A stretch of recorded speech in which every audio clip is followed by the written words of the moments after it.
welcome to Phoenix Foundation, an episode-by-episode podcast review of CBS's action-adventure series MacGyver. I'm Patrick O'Reilly. And I'm Richard Wells. And today we'll be tackling Season 1, Episode 1, Pilot.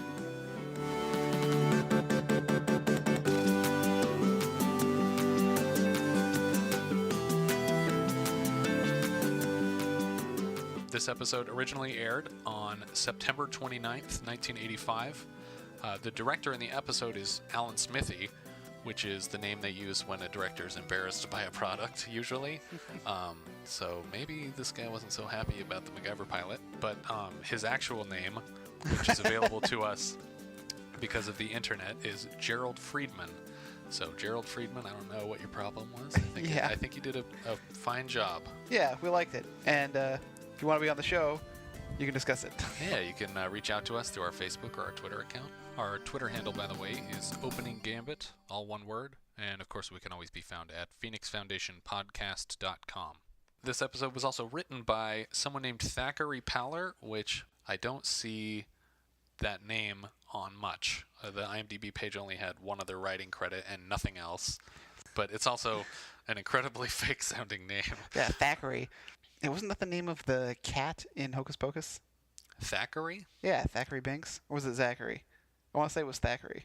Maybe the cat had a lisp when he was explaining it. I don't remember it being Thackeray. You're Thackeray Binks. Yes. So the legends are true. Well, come along.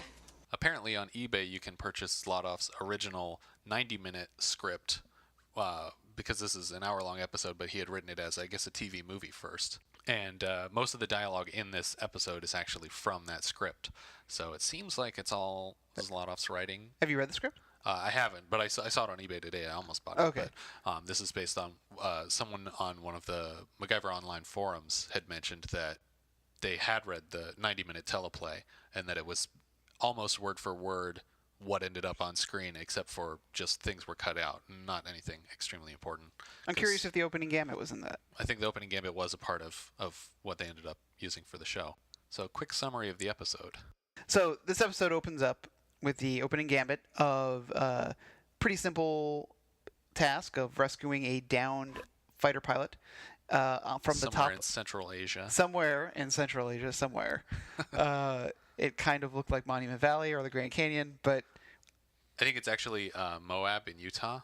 Oh, okay. But later on in the series, there's a clip show that refers back to this opening gambit, and they refer to this as being Mongolia. So that's what it's supposed Interesting. to be. Okay.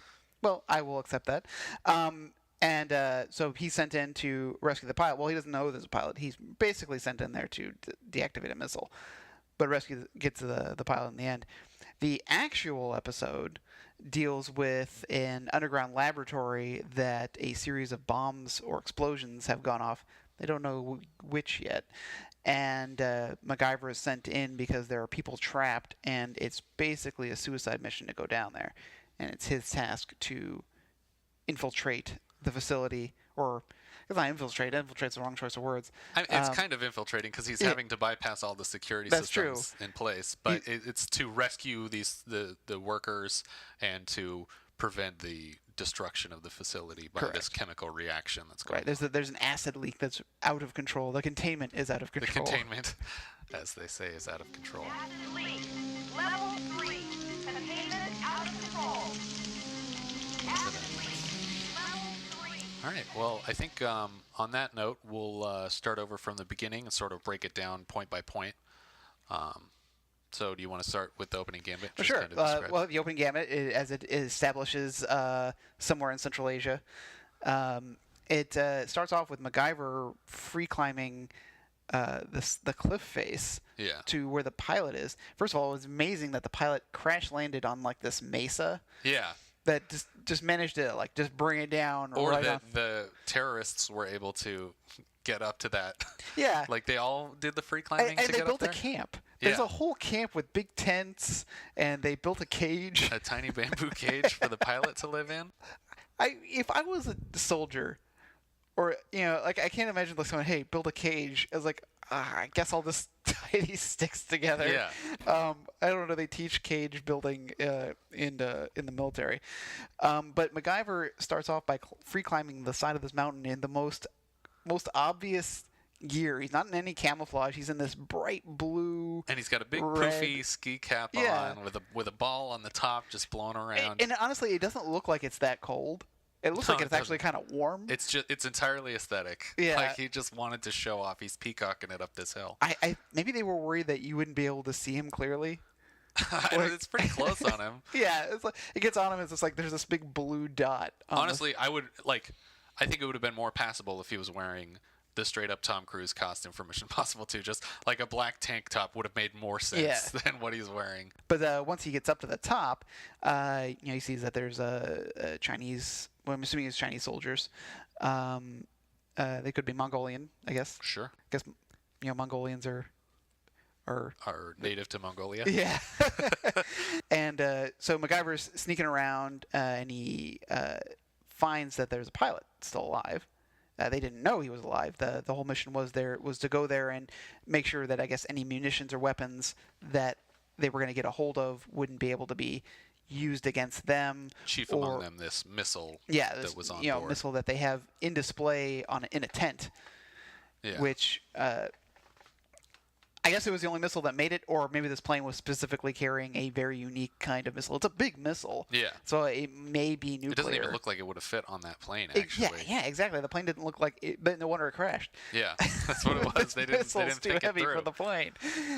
And the whole time he's giving this sort of a folksy rendition of back home. Like he feels more southern in the pilot than he does later in the show. Yeah, exactly. He's definitely got like an accent. Yeah, and he's talking about being on a farm. But it's Minnesota is where he's from. Well, he's from Minnesota. Richard Dean Anderson and MacGyver are supposed to be from Minnesota. Right. So it's strange that he does not have he doesn't have the Bobby's World Mom, don't you know? But he's also, I don't think he mentions Minnesota in the first episode at all. Doesn't he? I don't think it comes up until he the second or third. Well, because he has this story that he's paralleling as he's making his way through the camp. It's sort of a stealing metaphor. a horse. Yeah, he's comparing having stolen a palomino as a child to breaking into this encampment, and he's sort of he's making all these metaphors along the way of, well, this guard here that I'm about to either knock unconscious or kill, it's not clear, is like a metaphor for the dog that was at the gate, and it was like this really mean dog that wouldn't let you get anywhere near the horses. But then he says, oh, so much for Hector. Hector, I think was the dog's so name. much for Hector. One whiff of me heading for that corral, and Hector'd have the old man down on me like a shot. So much for Hector. Like it sounds really permanent when you put it like that. It sounds like you killed that dog, which I think you might have also killed this henchman here for his suit, and I wouldn't be surprised if you killed a downhill skier for your previous costume. It just. Well, it's even worse just to think. I mean, I don't know if it's worse than killing a dog, but this is the concept of him knocking a dog unconscious for the sake of riding it's just this horse. It's terrible. So, old man McGinty's palomino. So he, I believe first he spots that the pilot's still alive, and he chucks his Swiss Army knife at him, just like obviously, and it gets stuck right in the wood. It's like perfect throw. Yeah, good throw. And so he goes off to deactivate the missile with what we both kind of declared was totally un-MacGyver toolkit of extremely specific tools for disarming missiles. Yeah, it's not what he found along the way. It's like he had an exact kit for disassembling this particular bomb. There's a key that he brings out, it's like a flat piece of metal, but it's got these intricately, perfectly cut, jagged pieces, like a puzzle, like a jigsaw puzzle piece, which he uses to pull out like this sort of a drive, motherboard to this missile, like whatever the guidance system is. It seems like that's what he's doing. He's pulling a guidance. But it triggers the missile. It starts a countdown of sorts. Which I mean, that makes sense if someone's trying to disassemble your missile, it should just explode wherever it is. I agree. That's a great safety practice. Yeah, that's exactly what. And since it had a delay, I can really only assume that this missile is some kind of nuclear device. And they only gave him 30 seconds. It seems like an arbitrarily short number. Yeah. Where it's like, if someone's trying to take your bomb, you have 30 seconds to realize they're doing it before it explodes and kills you. Give them a fair chance. You know what? That's what America's all about. That's what it is. But I guess that could be considered his first MacGyverism of disabling the missile, but it's kind of seems like curious. a cheat. Yeah. He just takes a paperclip and shoves it in there, and it seems to stop it. But it would be poetic though that the first thing is a paperclip, because that's become one of his like Right. most known things. Even though I don't know that he necessarily uses a paperclip all that often. I think it's just a symbol of using something small and everyday Yeah. for something complicated Yeah. like disarming a nuclear And so missile. in that way, it's nice that that's what he starts off the list of MacGyverisms with. Yeah. But his next little trippy trap was his trademark distractions. 'Cause Using a lethal weapon as a sound. yeah. Like the equivalent of just throwing a rock in the bushes somewhere. He rubber bands like sticks, and like he puts a stick through the trigger and has a match laid fuse, which I guess drops the gun down onto the stick, Pulling the trigger back. and then it just unloads the clip. Which is the first time he technically uses a gun, although it's not as a weapon Right. necessarily.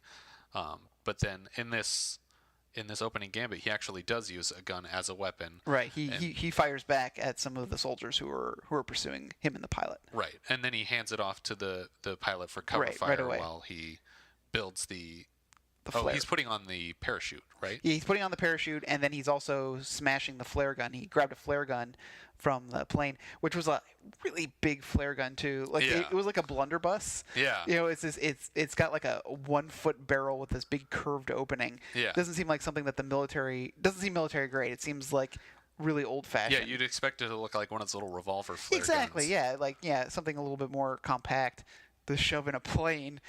And then he uses it as like a projectile for him and the pilot to get off the Right. cliff faster. It just seems like it or- would backfire at him. Like, Yeah, it would've like just bounced through the off a rock. chamber. No, Like- no, it wouldn't. You cut like just like through the trigger pulling would have like sent flames back at him. Sure, yeah. when Or the- it just would have exploded in his hands. exactly. But they use it as a jet propulsion to instead of just running and jumping off because Yeah. I guess because they wouldn't be able to run and jump off together. Sure. So they had to have some other means of flying And off. they needed to be far enough away from the cliff that they weren't going to hit it while they were right. base jumping, sort of. And then I guess, is that base jumping if it's...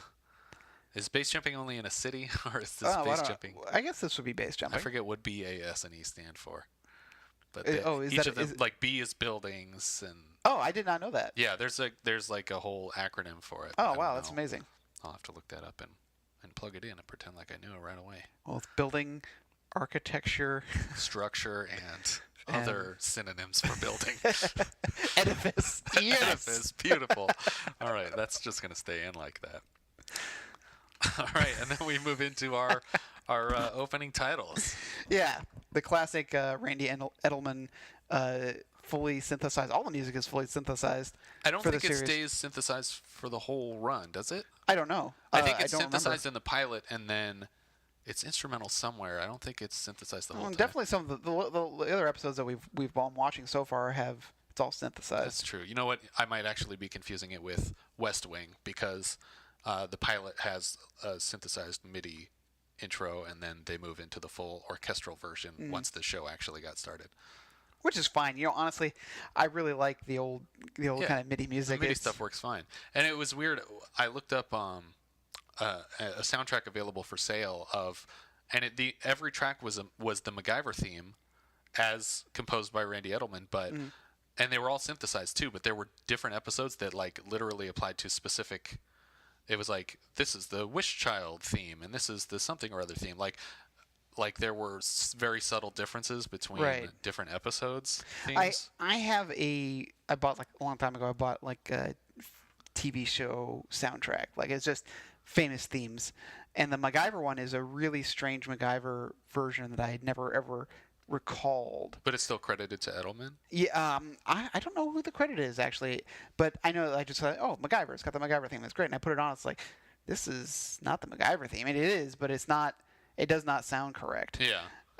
So it's interesting that they clearly had multiple versions of it throughout the series. Then. Yeah. And then once we get past the titles, which are made up entirely of footage from these first five Like five I or think six five or six episodes, yeah. episodes, we saw stuff at least through episode 6 that we were able Yes, to at least, yeah. recognize. And a lot of it's from this episode. Yeah.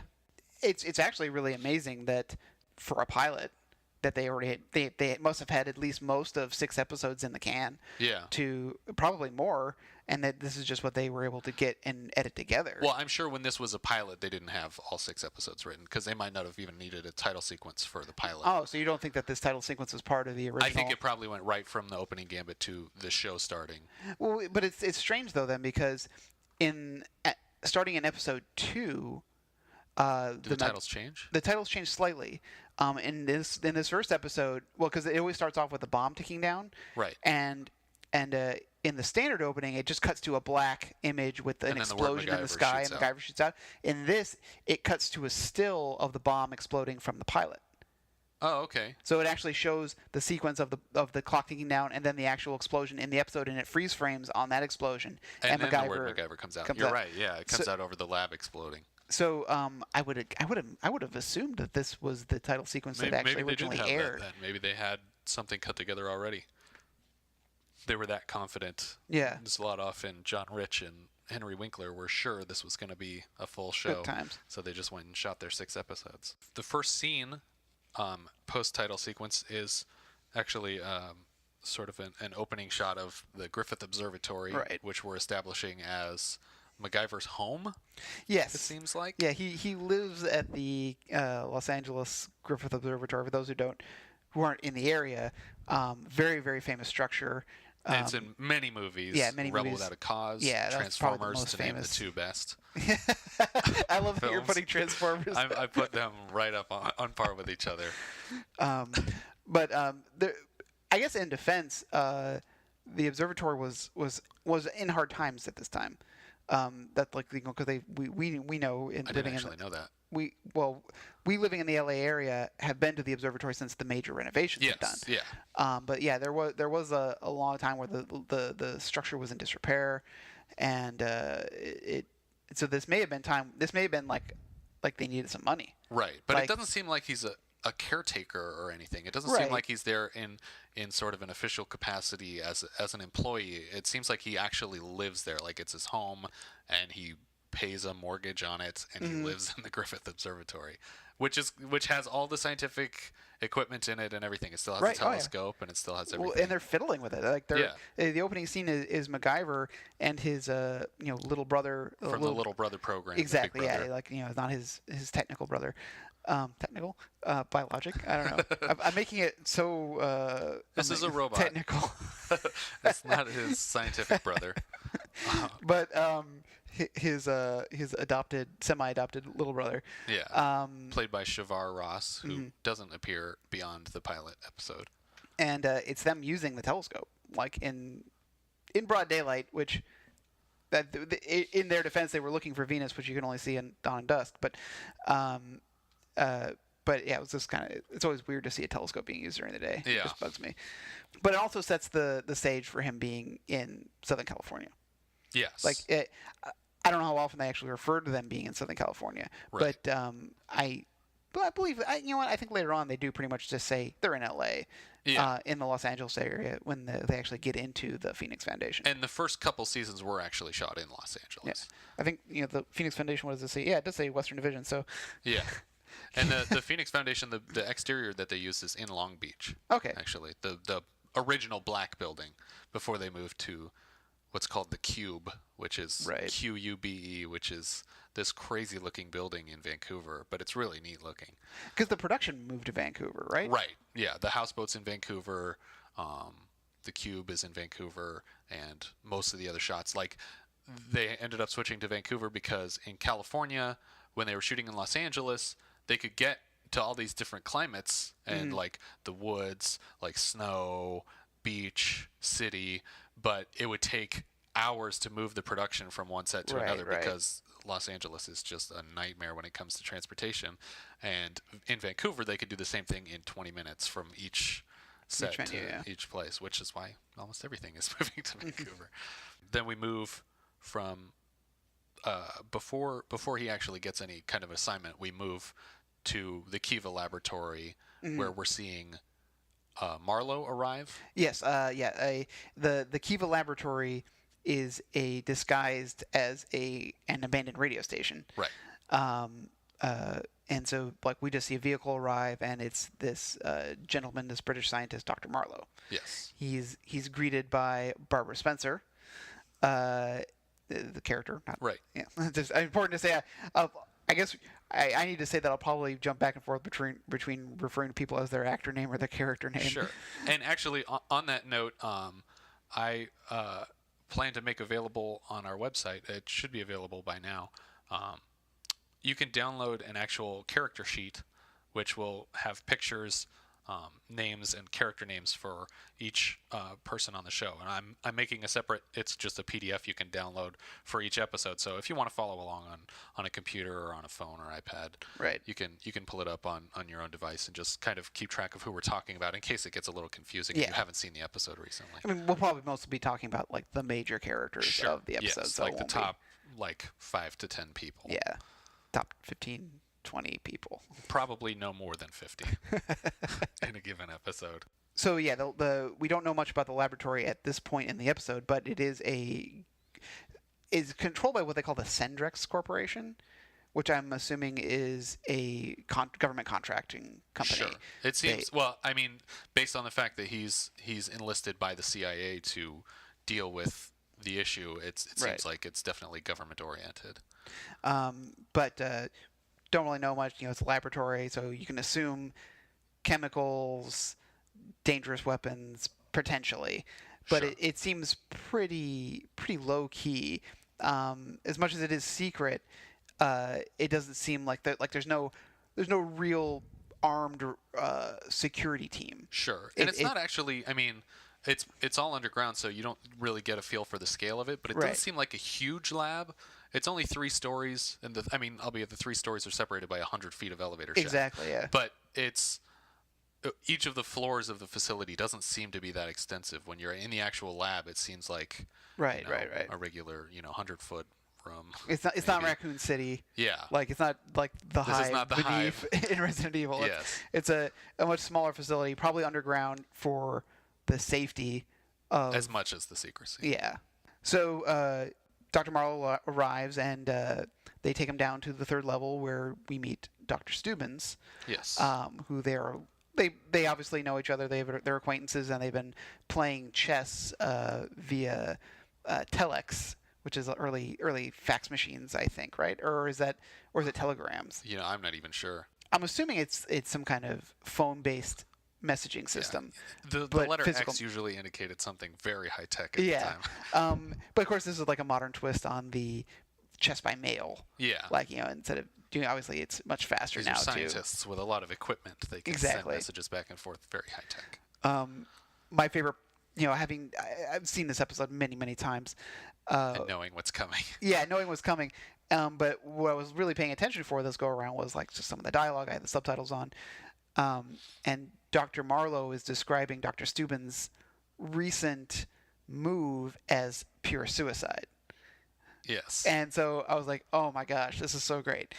Because, should we just say Sure, it? yeah. I mean, might as well. The twist of this episode is that Dr. Stubbins has planted some bombs to kill himself and Dr. Marlowe. So it is a suicide attempt. Yeah, it's amazing that his gameplay is given away his plan of sorts. Yes. Maybe And a cry for help. And it's sort of given away at that point too, because before the explosion, he apologizes. Yeah, For some reason. And he keeps looking back at the clock. Yeah. So bomb goes off, but it's not the only bomb that goes off. I mean, it seems like it is because it seems like we're seeing one explosion. So there's a multiple bomb times. on each floor. At least several bombs on this floor. Yes. And that they reacted with substances and chemicals on other floors. Because if it was just their bomb and they're on the 3rd floor, then the damage wouldn't be worse.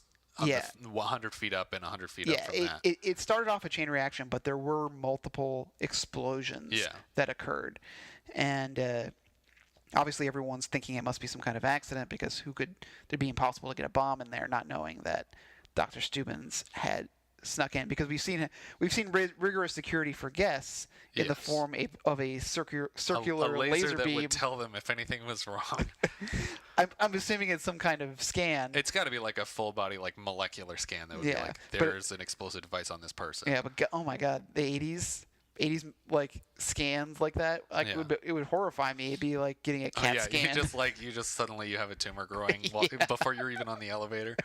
I mean, the way they talk about like early cell phones, like in the 90s, like saying, "Oh, you got to be careful. Yeah. You're gonna get tumor." Yeah. But like crazy 80s super scanning device would probably just fry your brain. And the special effects didn't look that bad for the actual scan.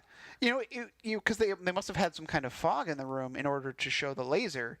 Well, I mean, it still could have been an optical. I don't know, like something that was just put on top of the you picture. think? I felt like it was in. The fact that we don't know is a testament to the quality of. Yeah, they made a conical laser beam come around him, and you could see the whole entire shape of the cone. Yeah. So if it was there, they would have to have some kind of something in the air that would allow it to be visible. Yeah.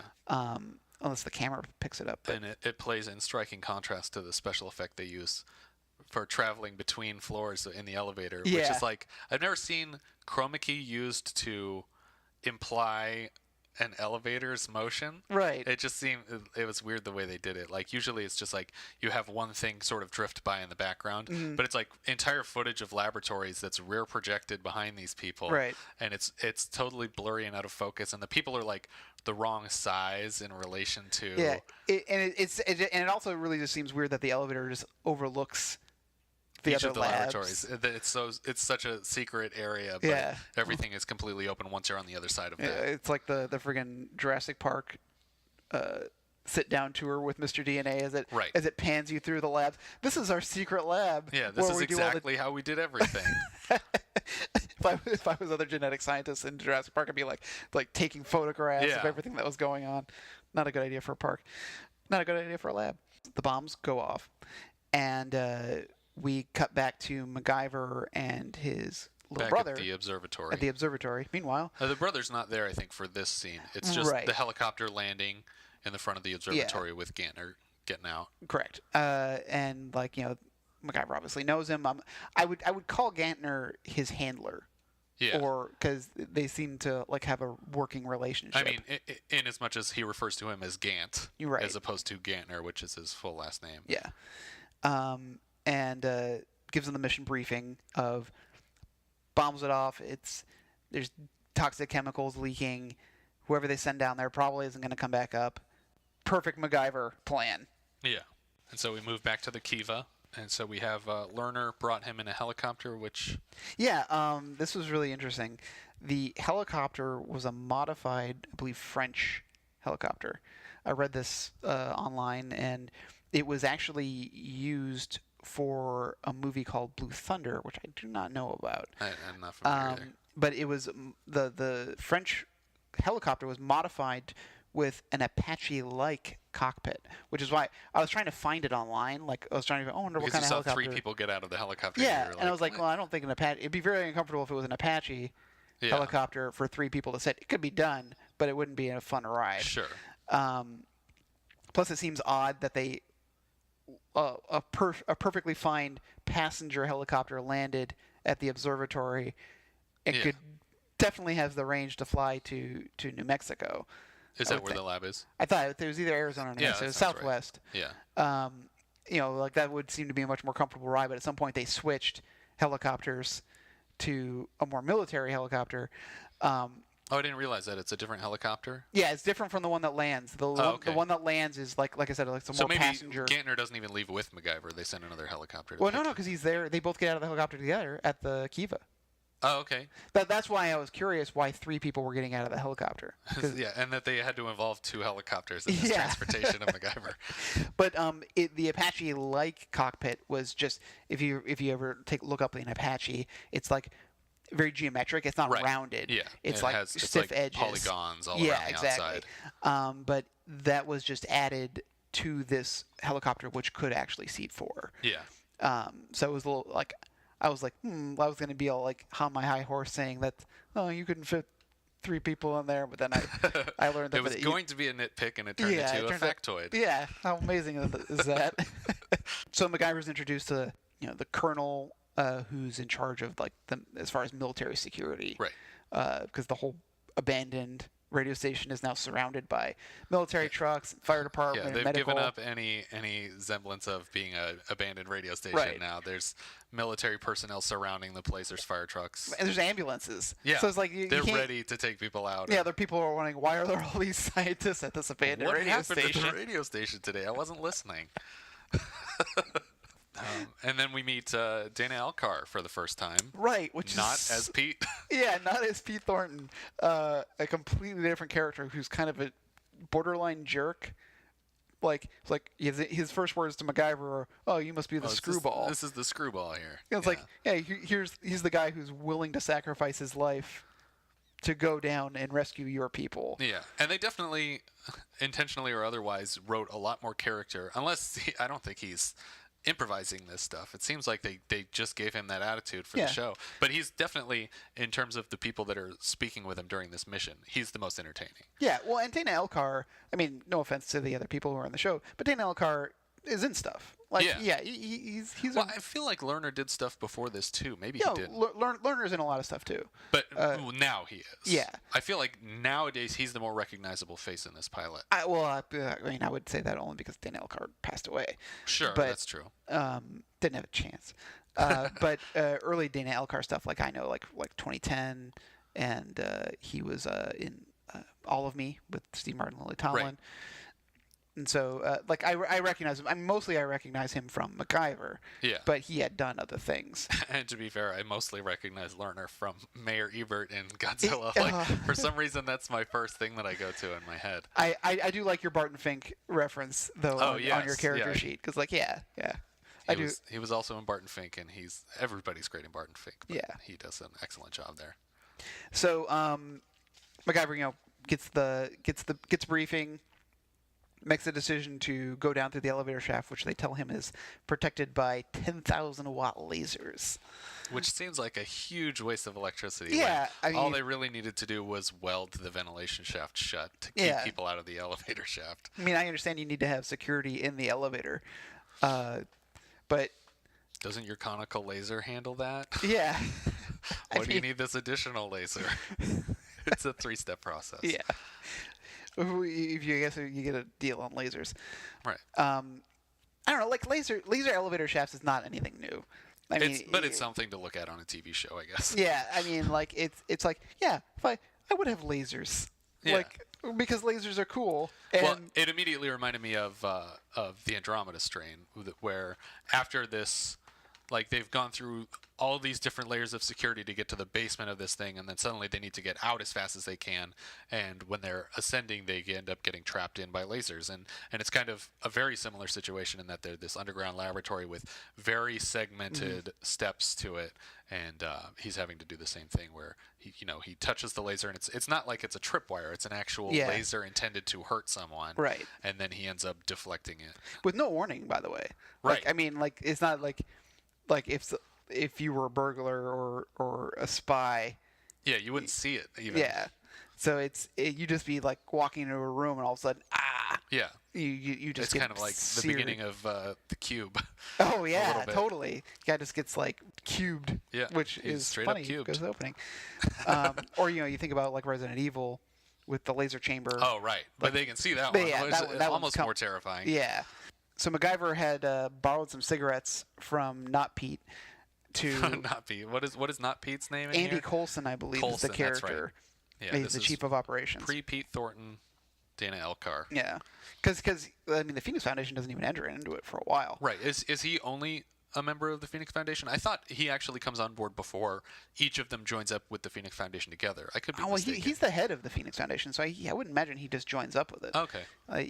He's a hand in establishing it. Okay. Because the Phoenix Foundation, I guess, they call it a think tank. Right. But I guess it's more of a fixing service. Like, Right. because that's what MacGyver is. He's a fixer. Yeah. Do they have other MacGyvers? Like, is there a whole agency of MacGyvers? Yeah, they seem to have other agents. Yeah. And because I think one of the episodes deals with a knock list. Oh, okay. And for those who don't know the espionage lingo, knock list is a list of agents and their cover names. Right. So, like, if you had this list, you would know who these people were and where they are undercover. So we get into the elevator shaft, Right. And MacGyver like pushes over the grate, and his first major obstacle now, like as short of the opening gambit, is dealing with this laser grid, Right. which he can't see. So he stops to have a couple cigarettes. Which he bummed off of Pete. Right. He took the whole Pete slash pack. Coulson. So he immediately lights one with the laser, and then starts like chain smoking like a couple of them at once just to get a good fog going so he can see the beams. And then he breaks a set of binoculars and he brings out a mirror, and he interrupts the beam and then uses the beam to break itself. With as he's narrating his plan in code to Coulson with the old have you ever seen a scorpion sting itself to death? Yeah. Which he doesn't bother to explain after Yeah, he's it's like, disabled the laser. what the hell does that mean? What are you talking about, MacGyver? And so we cut from there to him just coming out into an elevator car that's been jammed in the shaft, Right. And covered in dirt. Yeah, probably from the explosion. Yeah, explosions. And he makes his way through the corridors till he encounters a large, just a collapse in a collapse hallway. in the hallway. Yeah. Which it looks like a dead end, but then when he goes in for a closer look, he can actually hear someone tapping on the other side Right. of a large steel girder that's sort of compressed into this collapse. And through happenstance, as often like these little things that come up in MacGyverisms, like he'll hear or see something. It's kind of like if you ever watch House, like someone will say something and he goes, "Aha." I have an idea. Yeah. Your weird little clue that you didn't intend for. Right. So he hears someone sip some water on their microphone, and goes, "Oh, water." What was that sound? And Yeah. Michael Lerner's like, "Oh, I was just having a sip of water, MacGyver." What's that sound? It was me, Mac, just taking a sip of water. Water. So he goes and grabs a fire hose, and what he does was weird to me. He cuts the end of the hose off and then ties a knot in it. I would think that you could just close Unscrew the it. valve, so it wouldn't spray, or Well, is that why he does it, or does he do that so that he can fit it underneath the girder to wrap it around? oh, that's true. That's true. He does push it underneath. Yeah, I thought it was more for being able to fit it underneath, but at the same time, I feel like he could have actually he would have to cut it because he couldn't just unscrew the thing from the top Yeah. if he wanted to do it that way. So good work, MacGyver. Okay, you got outthought me. us. He's always right. That's not going to be the last time either. I guarantee you, we're going to get something wrong here. Yeah. And let us know when we screw up. If we call MacGyver on something and we're the bad guy, Yeah. we're relying on you to let us know. Well, I still call semi BS on the rest of it only because he puts it under there and he turns on the water, and I'm sure there's a lot of water pressure behind that fire Sure. hose, but I don't know if there would be enough to lift the girder. Now, it doesn't lift it completely. He only said that he needed a couple inches to lift it Right, up. to swing it back Just and forth. swing it, yeah. And oh my gosh, he takes a tumble when he comes out of there. Yeah, it doesn't look like a comfortable one. And luckily, the girder just vanishes because Yeah. otherwise that would have hurt Exactly. a lot more when he came out on the other And side. and whoever was tapping on it knew to get Would away. have just been smashed. Which Yeah. we're not given any indication that a person was actually tapping on the other Right. side. So he finds a good amount of people who had been trapped, and lets the top side know that okay, these people are coming out, except for one, Barbara Right. Spencer, who is still alive and was not near the explosions, and not with Dr. Steubens or Marlowe, but is insistent that she go with MacGyver because she has knowledge of the facility. We didn't bring up. We did bring up the acid leak before, Right. but we didn't bring up their plan to neutralize the acid, which was I think that happens later, actually. He didn't actually find the ingredient yet. no. I mean, what Oh, the facilities upstairs, what their plan upstairs? was. Yeah, Okay. that's why he has a ticking clock going on, which will lead into another ticking clock later. But they're going to flood it with chemical. I want to say it was sodium hydroxide, but I'm not That sure. sounds right. What's that? Let's just say it's the same stuff they use to clean the flesh off of skeletons. Which will neutralize the acid, but also has the unfortunate side effect of cleaning flesh off of skeletons. It's the chemical commonly used in the practice of cleaning flesh off of skeletons, which I don't know if you've ever had trouble getting flesh off of your skeletons, but sodium hydroxide works wonders. I assuming like this is like Bones TV Yeah. show like kind of technology. Like we need to clean the skeleton, Yeah. but I don't know. I like a little flesh on skeletons. Yeah, you know, just a little bit. I like to leave it on there. So I use a substandard chemical.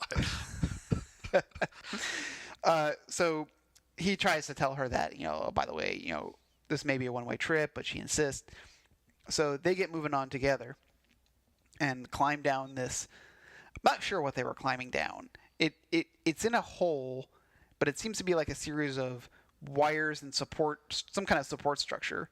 Yeah. But he climbs down first, and then she's climbing down above him, and he keeps looking up to check on her. Yeah, which we noticed several times in this episode, Yeah. but this is where it starts. Yeah, he had several opportunities to look up her skirt, and And he takes advantage of all of them.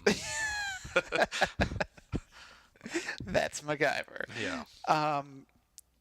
So they climb down, and this is where they. This is where the candy machine is, I think. Yeah, they this first. hallway. Yeah, they first reach the candy machine, and then MacGyver takes a handful of candies because his bag's for not what he takes with him. The bag's not for what I take, Colton. It's for what I find along the way.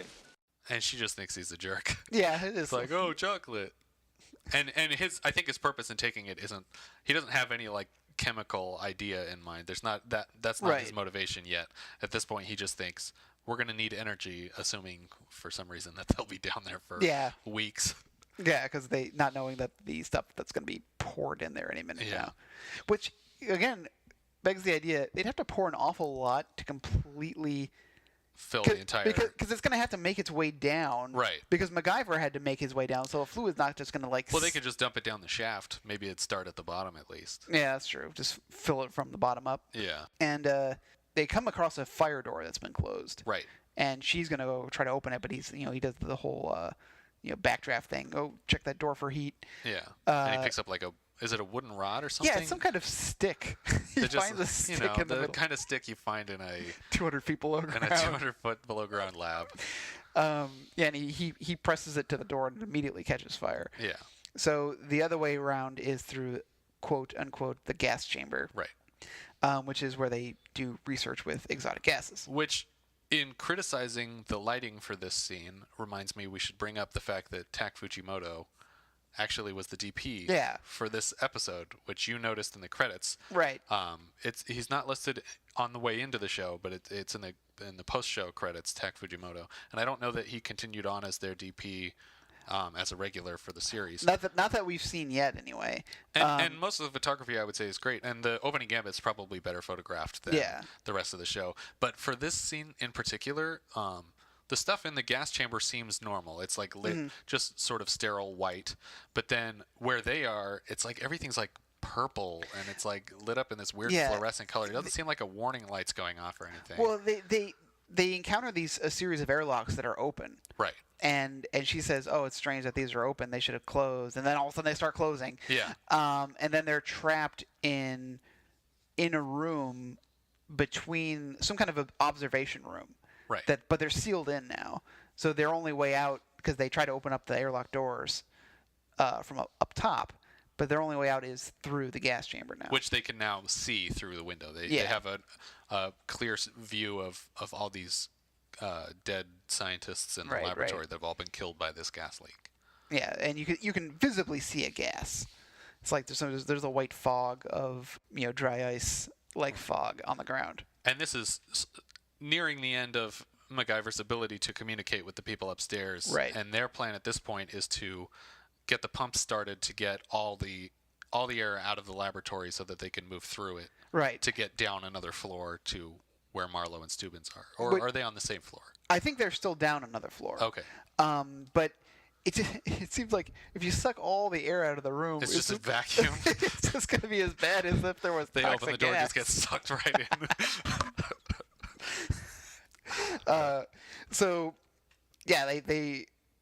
So MacGyver comes up with a plan. She's gonna run through the gas. Right. and go to another room where hopefully there isn't gas. Yeah, we're just banking on there not being gas. Even though, I mean, technically speaking, there is a gas leak in the next floor down. Like, Yeah. there's a chemical that should be killing people downstairs. Yeah. Yeah, so they haven't gotten to the acid yet. Right. So MacGyver admittedly says it too. He rips off his flannel, and he says, Here, "Wrap breathe around." through this. This isn't going to do any good. Yeah, he literally says it. He says, "This isn't going to keep the gas out, but Do it anyway. we'll do it anyway." It'd look funny. I thought maybe they did it for stunt purposes at first, Yeah, I don't know. but then they didn't do any crazy stunts. Yeah. Like they climbed down a ladder, but that's clearly them. Yeah. Climbing down a ladder. It's not. It wasn't like a. And again, MacGyver below, Yeah. and she above, Yeah, so that he he has goes a clear first. view. But he's going to try to turn some pumps on. My reasoning for that must be because in case people are eventually rescue will have to come through this room as well. Sure. So and also, presumably, he would have to go back through that room on his Right. way out. So he manages to get the pumps working. He kind of hardwires it himself. Like Right. he just cracks open a computer and Right, which you see in the opening credits. It's Right. it's one of the Yeah. scenes. But here's the weird thing: she runs down a set of stairs, and goes. We don't really see where she goes though. And but then, presumably to somewhere that's safe to breathe. right, but then he goes down and goes through some really awkward door. Oh, it's like an oval tunnel. Yeah. I don't know if that's the same place that she went because we didn't see. But It does look like they went two different directions, though. yeah. So he awkwardly climbs into this tunnel, but drops his radio in the process. Right. And that's when we learn that up top that they're not only going to dump this chemical down there. But now they have to fuse the bedrock together to keep Right. this chemical leak out of the water table. So they're going to somehow launch a missile from a tank. Which they refer to as an underground missile, which But it's above ground. it's a missile, so there's no such thing as a underground missile. It's like it's a graboid and it's gonna have fins propelling it through the dirt. It didn't have like a drill nose or anything like that. It's just a straight missile, And it's pointed horizontal. yeah, it's pointed horizontally at the first floor of this laboratory, where everyone running the facility can leave, but they don't. There's like a bunch of scientists looking at like computer readouts to determine the likelihood of anyone surviving downstairs, but they never once do they consider that there's a digital readout, like an optical Right. posted above the picture that's like, you have 30 minutes to get out of this building before we launch a missile at it and Right. hope that it does anything to the substrata. Yeah. How it's going to get down there, I have no idea. we don't know. So MacGyver loses radio, and they make their way, and they actually find the acid leak, which leads into the next MacGyverism, more of a chemistry MacGyverism. Right. To you, they're milk chocolate. To sulfuric acid, it's lactose and sucrose. C12H22O11, disaccharides. The acid will react with the sugars to form an elemental carbon and a thick gummy residue. It should be enough to clog up that rupture. Temporarily, at least. You know, I like a good amount of semi-real science. Sure, yeah, So, absolutely. You know, he has her stand on his shoulders. Of course. In keeping with the pattern. It's just. I mean, straight up- presumably, this is the only time where it would have made perfect sense, because he can't, by all means, stand on her shoulders. Right, it seems like right. that would be even more ridiculous. And I guess he did need to go first on the ladders in case there was something terrible down. Yeah, but Just- now he's just like, oh, handing her stuff up. And to then looks needlessly up. Yeah, while just keeps he's looking handing her up. things. Yeah. I really want to know what was going on in that Yeah. production. I feel like Jeff Bridges. But at this point, the camera's yeah, joining in the looking up in yeah, that direction. exactly. Like, I need to get a better angle. I need to Yeah. get a slightly better angle. I just feel like Jeff Bridges in The Big Lebowski when he's going underneath all those girls' legs, Oh, just yeah, like yeah. looking up. On the bowling. Yeah, on the bowling alley. Yeah. So they seal up the leak, but they don't have the ability to tell anyone that they've sealed it up. So they still have the ticking clock of knowing, at least they know that the chemical is still going to be dumped down there. Yeah, they don't know about the missile Right. at all because they've lost communication. So they make their way through some really weird room where it's raining. Yeah, it looks like some kind of like, it looks like it's inside a dam or something Yeah, to me. it's just a room it's separated into two parts. A section of the room that's pouring down water, like raining and like Yeah, every and square there's like foot is little rain. waterfalls on the floor. Yeah, and it's like running off of a floor, and there's a walkway that goes from the dry portion into the wet portion. Right. Like, it's intended to do this. You're Yeah. intended to get wet. And if there's not really a dam in Los Angeles for them to have done that at. But I guess they went on location for a lot of this stuff. Yeah, so I mean, it could be anywhere. I mean, I guess, Hoover / Boulder Dam, if you want to call it Boulder Dam. Sure. I call it Hoover Dam. What do you call it? I call it Hoover Dam. Okay. I guess the technical name it's called the Boulder Dam. I didn't even know that. Yeah. The more you know. Yeah, we're always learning something here. But even still, I don't know what it was supposed to be. I guess it just looks scientific or like science facility-ish. So that's on the way to the chemical leak to... No, that's after. This is after the chemical leak. Right, but when they leave the chemical leak, which they've now plugged up with the chocolate via chemical reaction, they move through this room on their way to finding Stubbins and Marlowe. Correct. Right. Okay. So now they're just outside Stubbins and Marlowe's lab. Right, but there's another collapse that's preventing them from getting into that laboratory. So they come up with a plan to blow open a hole in the wall using, it is a metallurgical lab. So they are going to use sodium and water, which is classic elementary school level physics. Sure. Like, that's always one of the reactions that they tell you about. It's like, look at how these two things react. It's amazing. Yeah. There's a funny moment, though, because they need something that's water soluble to put the sodium in, so they have a timer, and they use a cold capsule. It's just a pill. But MacGyver makes a funny observation of this all because they had shared a kiss earlier in the episode. And now he's offended that she didn't say that she was sick when they kissed. By the way, I have a cold. Not that it was intense enough a kiss to transmit any kind of sickness. Right. So, but MacGyver, whilst preparing the bomb, like kind of inspects the area and catches smells some of the debris, and he seems to seem reminiscent of plastique. Right. Plastic explosive, which... Well, you get the impression from his expression here that he already knows that there's some trouble afoot. And that this wasn't an accident at this point. Yeah, and he tells Spencer to not go in until he's gone in. Once we blast this wall open, you wait right here, and I'll tell you when to come through. Right. Because he doesn't know what's on the other side of this wall, if these guys are already trying to kill each other or what's going on. Right, or what the plan was. So they blow open a hole, climb through, and MacGyver encounters the two scientists still alive, and Dr. Stubbins pulls a gun.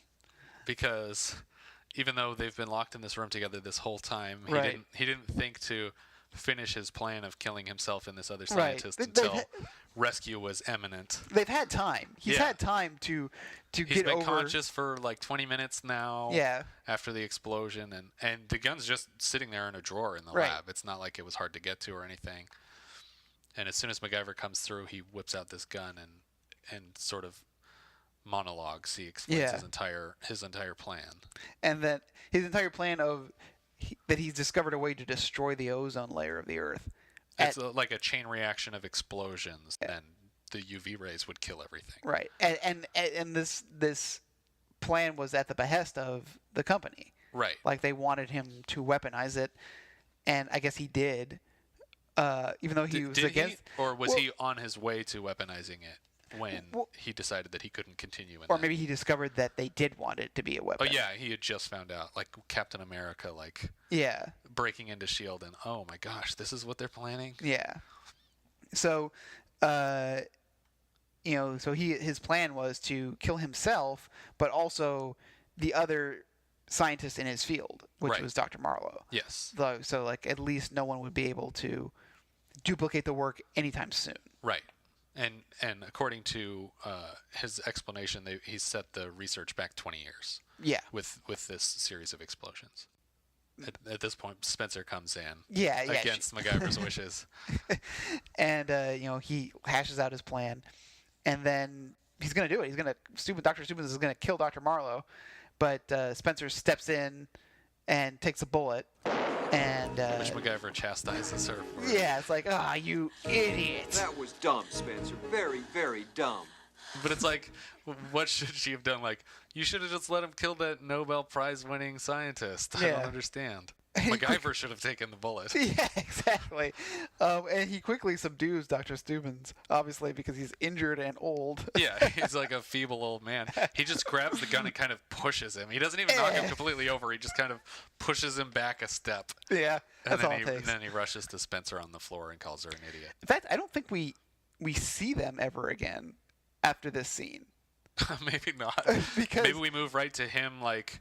He binds her up and he says, "We're gonna get you out of here," and she's like, "Oh well, you know, we're dead down here because there's no way to tell them that everything's okay." And again, they still don't know that there's a missile aimed at them, but Right. they know that they're going to get flooded and that everyone's going to die if they don't Exactly. communicate upstairs that the leak has been stopped and that every survivor is accounted for.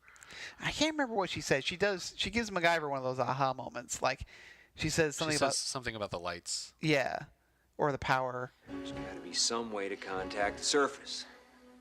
You did everything in your power, Mac. Spencer, you're a genius.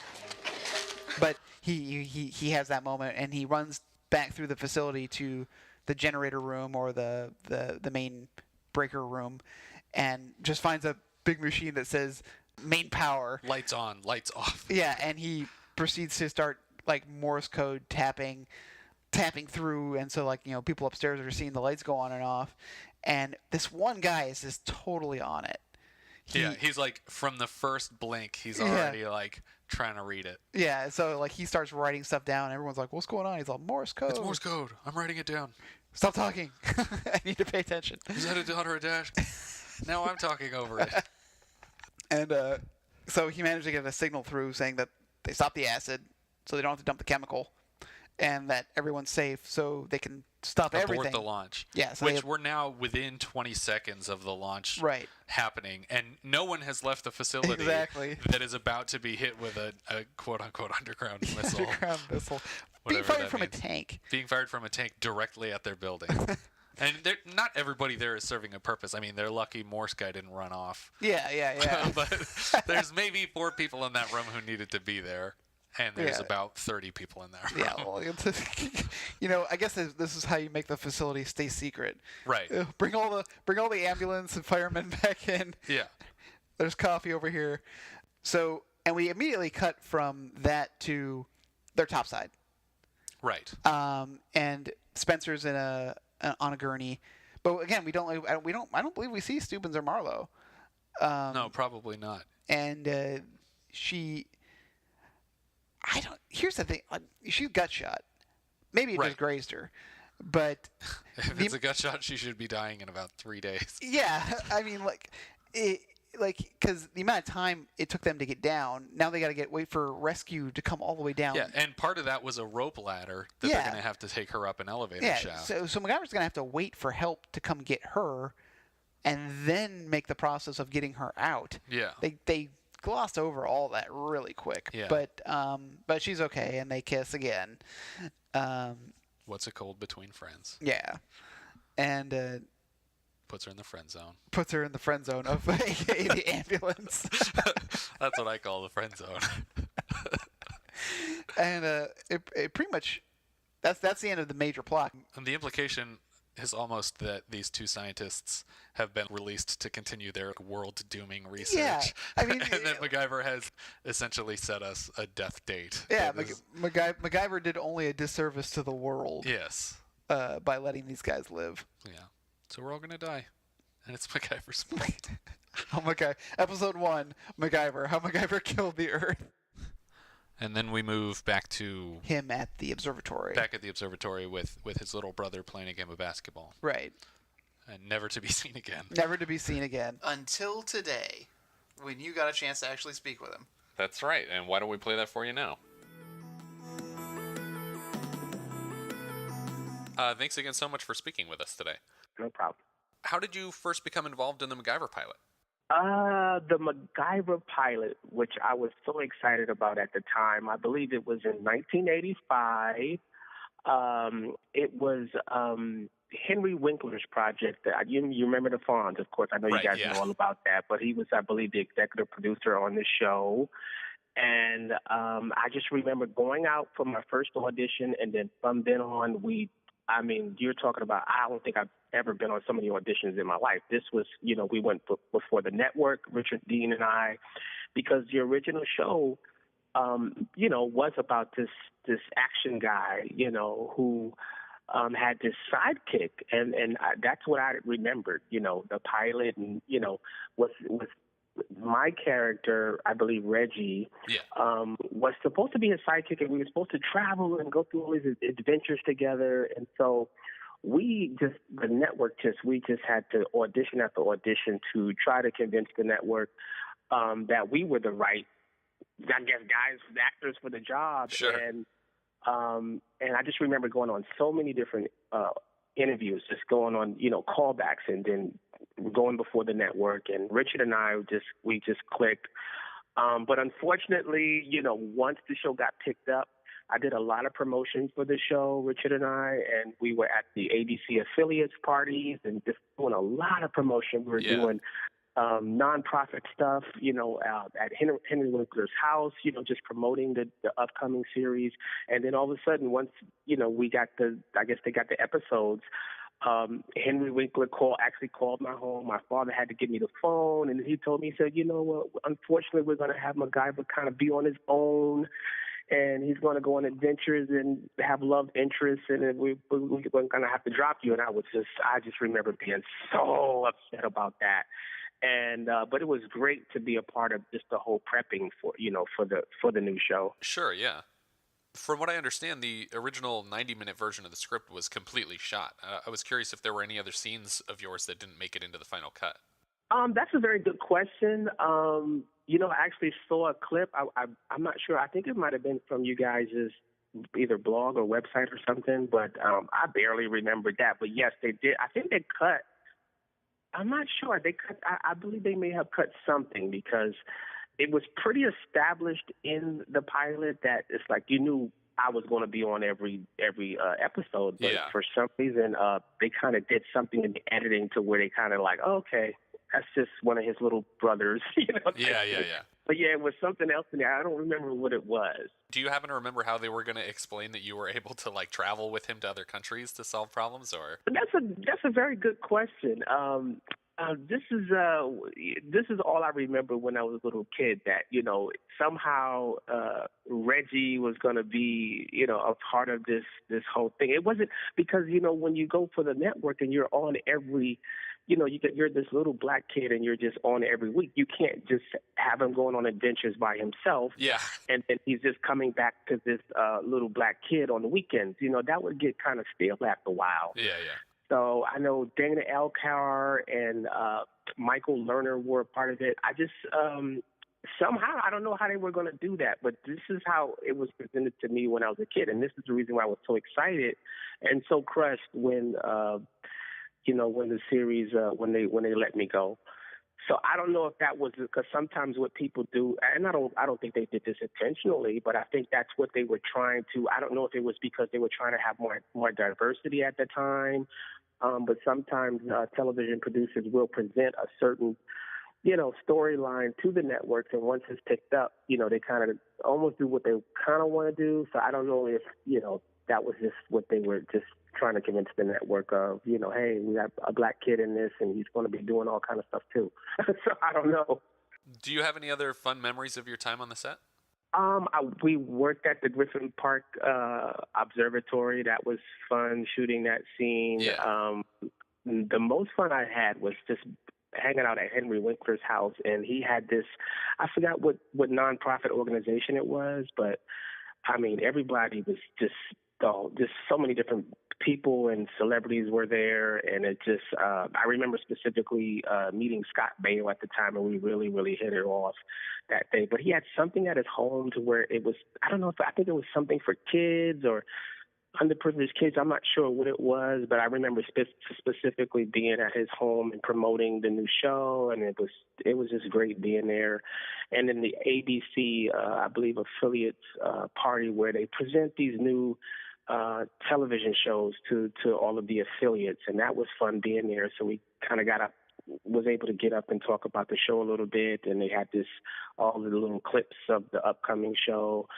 And I just remember being very much involved in the whole process of it. And Yeah, so, that's cool. but I was only in one episode, and that was the pilot episode. So I never, Yeah. I saw a whole bunch of other people after that, some of my friends. Oh, in future episodes of MacGyver? Yeah, I think there was an Asian young kid. I forgot his name, but It could have been in the very next episode, The Golden Triangle. okay, it was. I just remember it was an Asian kid. I forgot his name, but he's a good little actor, and I used to see him on auditions. And I think they were kind of hinting something again with that.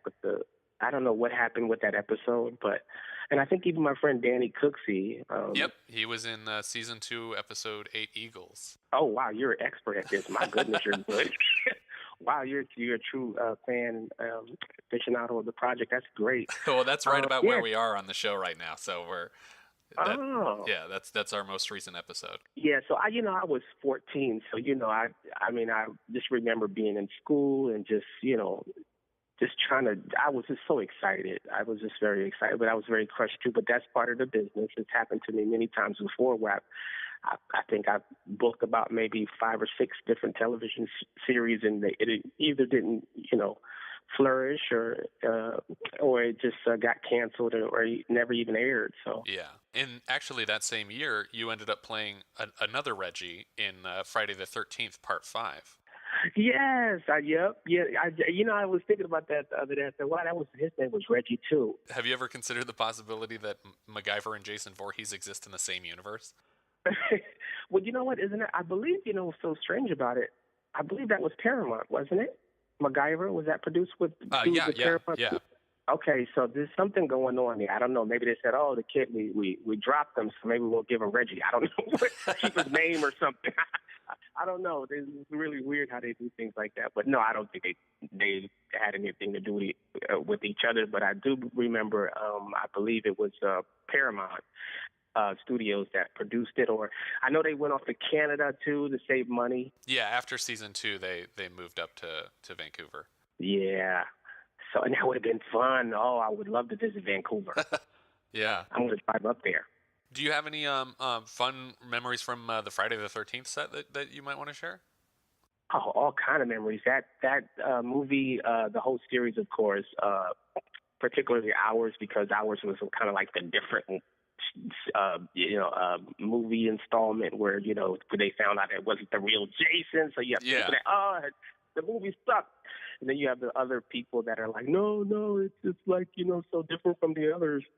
But no, it has a strong fan base. I mean, this sometimes, actually a few years ago, I don't do it that much anymore, but so I would go to these different places like Monster Mania.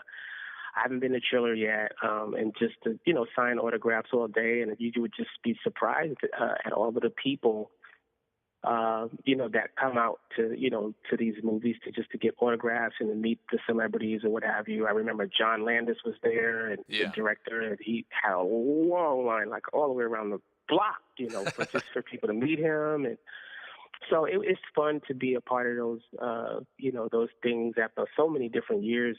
All of these years, it's really a blessing. We were able to go back and kind of do the audio DVD version. I guess Paramount they had some sort of commemorative 25-year anniversary or something like that. So they recorded a commentary? Yeah, we did the audio commentary. That was fun. I got to, reunite with Danny Steinman, the director, on that, and John Shepard, and we just really had fun just recording that. Yeah. It's really, really fun. So, yeah, I still enjoy it. I'm not really involved in the entertainment industry anymore. I used to direct a little bit. Yeah. After my acting career, I directed a few little projects, but nothing much. Just kind of keep to myself, and I have a wife and 2 kids, and I just like being down to earth. Yeah. What are you up to these days? I've been in school. I went back to school. I'm about 1 class away from. I still have a long ways to go, but I went back to school because of my son, who has autism, and wanted to learn more about just the whole social things and mental disabilities or what have you. And one of my goals is to get my degree in social work. So I'm about 1 class away from my AA, and then I'll be transferring to that'd be great. 4-year. Oh yeah. So it's just something else for me to do. Something that I've always wanted to do, but I was acting, a lot, and so I decided to go ahead and go for it. Well, I want to thank you again so much for sharing your time with us today. All right, man. Thanks so much, Patrick. I appreciate. I know we've been trying to hook up for a while, and yeah, I just want to say hi to all of the MacGyver fans and all of those people out there. I just saw a photo of Richard Dean Anderson recently. I just was showing my wife, and it's just amazing to see people, after so many years. I just, these are fond memories that we all have. And I think photos and just to, to remember these projects is something that, touches all of our lives. Just to have good memories of things. And so I just wanted to give a shout out to all of the MacGyver fans out there and some of the Friday the 13th fans as well. Sure, absolutely. I'm sure there's a huge crossover there. They were both really huge things at the same time, so. Yes, it was. Well, thank you again so much. I really appreciate it. Thank you, man. Have a nice day. Bye. Bye. Well, I want to thank Shavar for being on the show with us. That was such great information, and I feel bad, because the whole setup of him going to be on the show and be a big part of this show, and that they did all this promotional work, and just to say, we're going in a different direction. I'm sure that happens all the time. Yeah. But still, for a kid, that's the worst. Yeah, and it's really a heartbreaking story. I mean, I wonder if it lightens it at all that you're on the phone with the Fonz while you're finding out about it, but it still feels like, oh man, I was going to be on this TV show with this cool guy for a long time, and now it's not going to happen. If I was going to get bad news, I would want it to be delivered by the Fonz. Right, yeah. He should just hire himself out for that kind of service. Yeah. But, just all the stuff that what he had to say, it's funny because he said that he wasn't so in touch with the entertainment industry, but he was really with it. He knew all about the production. He knew about the move to Vancouver. He seemed to have followed the details of the show very, very closely. Yeah, and he did, he kind of downplayed it a little bit in the interview, but he's been on a lot of successful TV shows. Mm-hmm. He had a recurring role on Magnum P.I., and before that on Different Strokes. He had a lot of big roles on television series that ran for a long time, but this is just one of the ones that didn't happen to stick. But we really appreciate him sharing his time with us. Absolutely. As far as this show as a pilot, I think it's a pretty successful one. Yeah, it's definitely exciting. A lot of interesting things. It sets up who MacGyver is and what he does. And it definitely takes a turn on the regular stuff where it's just people with guns and cars chasing each other around. There's a lot more brain power behind it. Clearly a lot of thought going into the writing and everything. Yeah. They try to be as scientifically accurate as they can, which I think at the time not a lot of people really cared about. It's I mean, saying scientific, is great.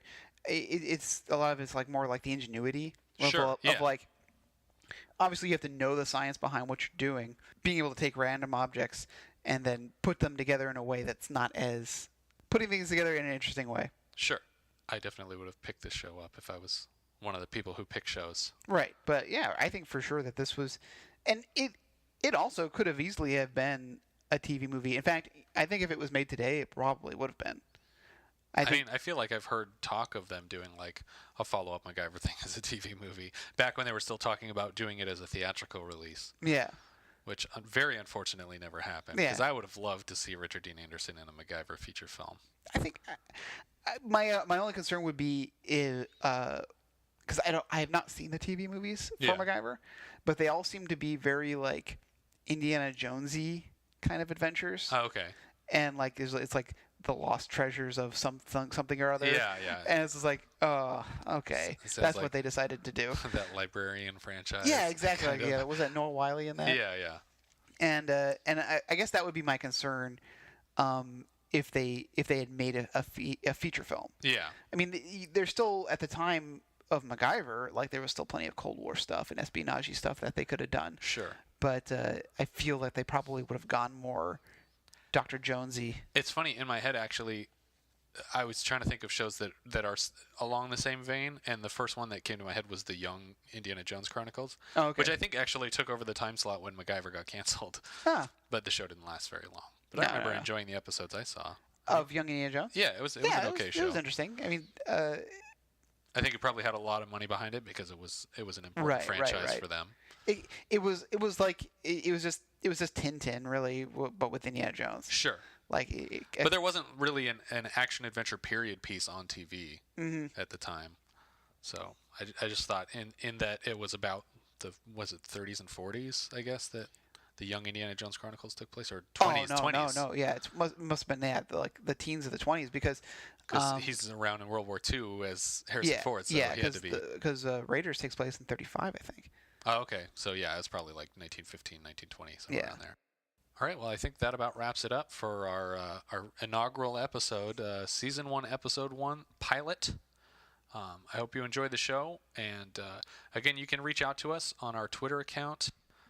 The handle again is @OpeningGambit, all one word. You can find us on Facebook at facebook.com/Phoenix Foundation Podcast.